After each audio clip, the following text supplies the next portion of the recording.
up, WCG fans? It's Kayla again, here to give you the news about the WCG. The players that went through the intense national qualifiers have reached the regional qualifier.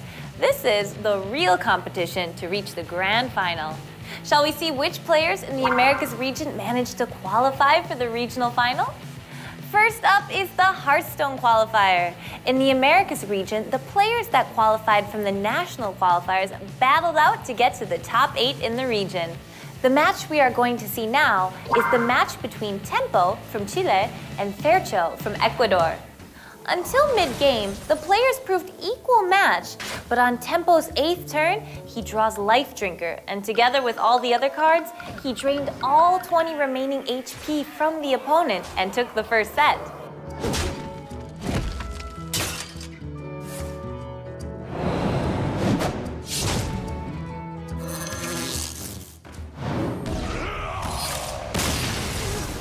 In the second set, Fercho, who was playing Hunter, aggressively tries to control the field, whereas Tempo, who was playing Rogue, was more relaxed with his in-hand deck in consideration.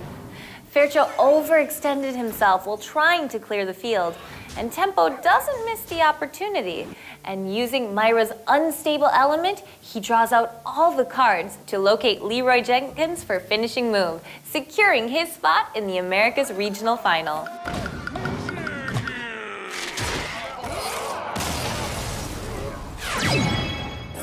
The players that are advancing to the regional final with Tempo from Chile are Machin, also from Chile, Terrence M. and Joster from the USA, Lorians from Uruguay, 0xxiv from Peru, Ibeen and Empanizado from Mexico. I'm really curious to see which of these players will be able to join the grand final in Xi'an, China. Next, let's look at the regional qualifier for Warcraft 3. This match was between WD Fred from Venezuela and Execodal from Paraguay. Early in the first set, WD Fred constantly keeps Execodal's Death Knight in check and takes the creeps near opponent's main to get ahead. Despite this, Execodal tries to keep up, leveling up his hero, building his army, and harassing opponent's expansion, but in the end, he fails to catch up and loses the battle near neutral building that cost his game.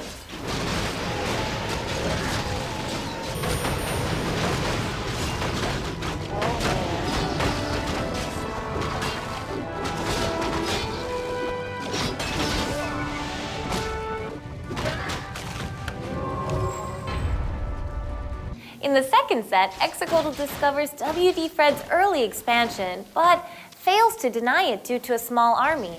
And while withdrawing, he even loses his Death Knight. After the Death Knight respawned, he tried to go for expansion, but every time he ran into WD Fred's army, he had to take Portal. And with his secret expansion discovered, his last hope is also gone, forcing him to GG.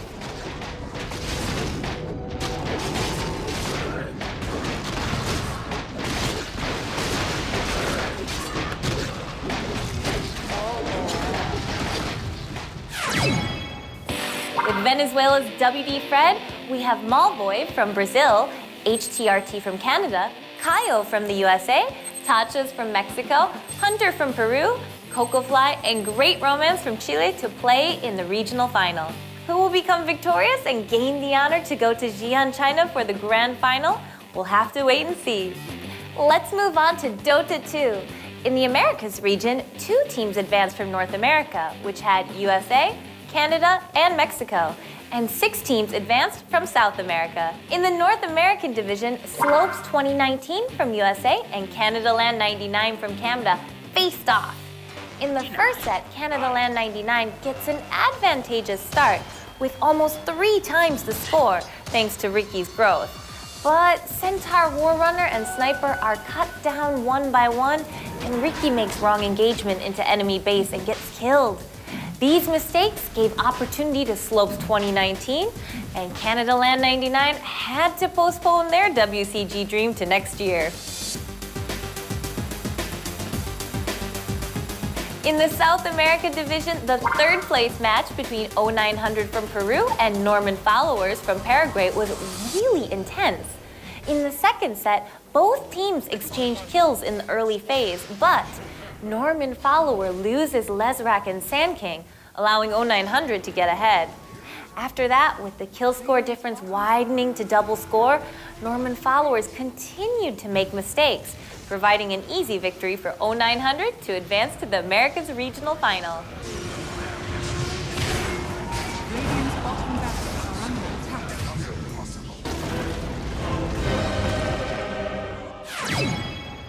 The teams advancing to the Americas Regional Final are Slopes 2019 and Black Sheep from the USA, SG Esports from Brazil, Isurus Gaming from Argentina, Aces Gaming from Ecuador, Thunder Predator and 0900 from Peru, and lastly, Panaderia Gold from Chile.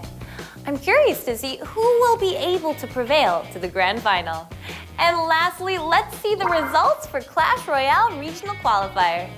Here's the match between Canada's Swood and Mexico's Jaco. In the beginning, Jaco attacks first with Barbarian Barrel and combines Bandit and Snowball to inflict damage on the opponent's tower.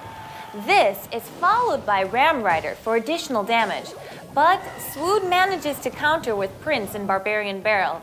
And as the surviving Prince succeeds in attacking the tower 3 times, Jaco's tower HP goes down to 600. Jaco holds off Swood's Prince with P.E.K.K.A, but at 50 seconds, another Prince is summoned, and this time the left tower is destroyed. Jaco gets desperate and tries an attack with Minion, Bandit, and Electro Wizard, but this is fended off by Lightning and Ram Rider, which was the last resort. It also failed, and Swood takes the game 5-3. Clash Royale competitors for the Americas region will be Swood from Canada, OS Wanda Cox from Venezuela, UND Franco MSL from Argentina, Ace First the Ice and Wallace from Brazil, Davu and Pompeo 4 from Mexico, and Juicy J from the USA. I'm already eager to see which of them will get a shot at the gold medal at the grand final to become the first WCG champion for Clash Royale. We have seen all the results from the Americas Regional Qualifier. The players that qualified from this will gather at Santa Ana in the USA to determine the player that will go to the grand final. Keep your expectations high to see which player will add their name to the list of newly born WCG from America's Regional Final. This is Kayla, thanks for watching, and I'll see you next time. Bye!